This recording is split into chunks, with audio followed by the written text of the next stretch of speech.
Thank you, Alison, for the invitation on day 2 of the job. And I think we're going to move on through some of what's been said already. In the current climate, which is, as Alison said, competitive, commercialised, it's a climate in which we're moving very, very quickly. And 2 years ago, who would have thought that we would have this new lexicon of Brexit, TEF, we've got new meanings to an old lexicon. Who would have thought that the words stern and diamond would have come to mean something quite different?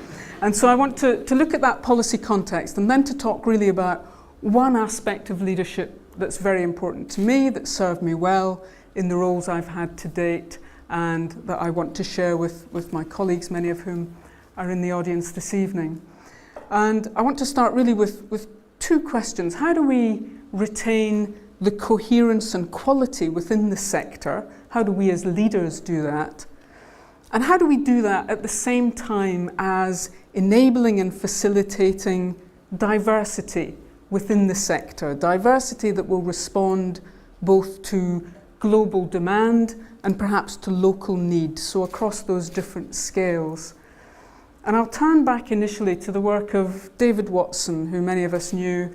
And the year before he died, in 2014, he asked that very question about our sector. Is there a higher education sector? Is there a coherent sector? And he concluded that there just about was. There was just enough to hold us in common. And he said our commonality was a shared concern for quality, for the coherence of the sector, for the identity of the sector, for providing opportunities for learners. This was what drew us together and defined us as a sector. And I think in his analysis, he was probably 3/4 right in identifying the 3 things of quality, opportunity, and identity. And he was talking about the whole sector.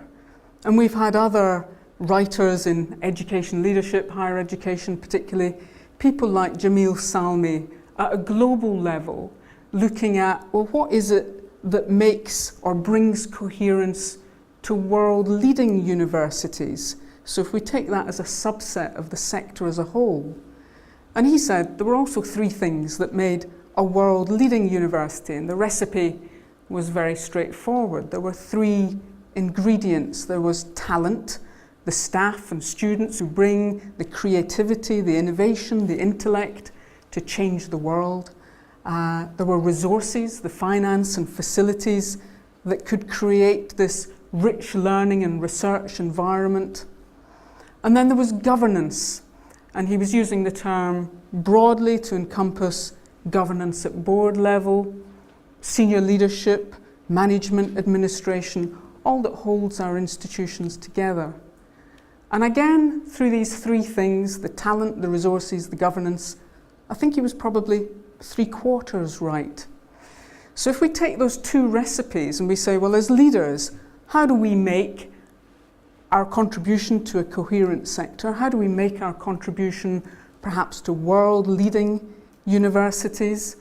Well, we have to maintain the conditions of opportunity, the identity of the institution, the quality of the sector.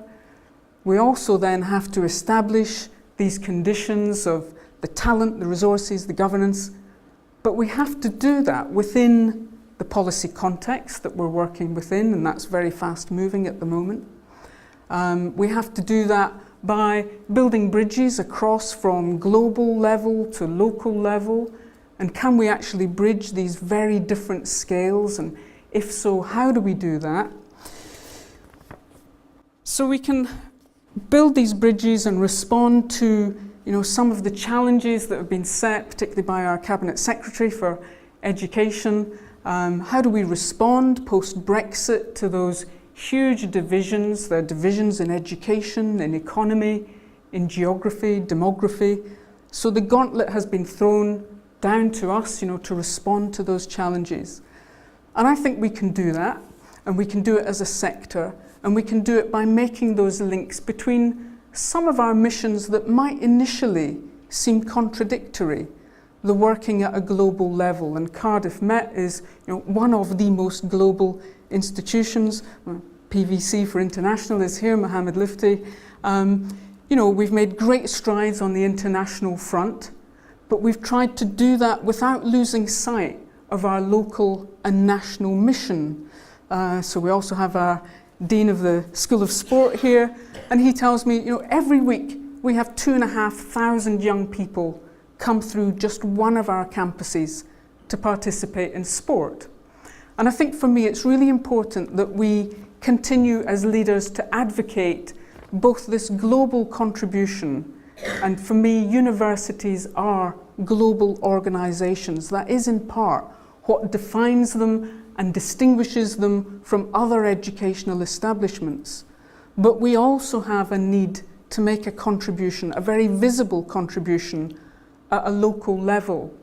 And last week, Les Borisevich, VC at Cambridge, he was speaking in the States, and he raised this concern about how perhaps we were losing some of our gravitas with the public because we were no longer able to communicate that shared mission, those shared values indeed, to the wider public. And I think, post-Brexit, that's all been thrown into very stark relief.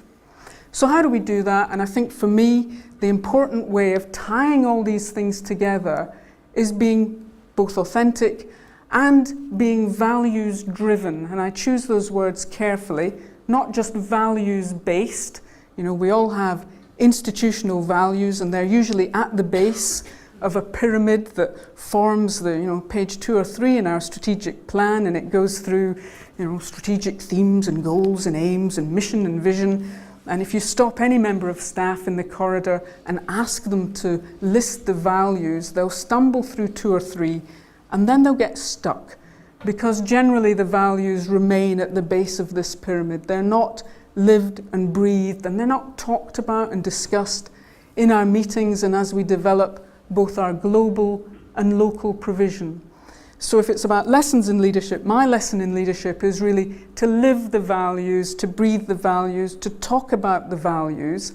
And we might not all experience or share those values in the same way, but I think it's really important that we remember we are here to make a difference. And that difference is all about values. Thank you.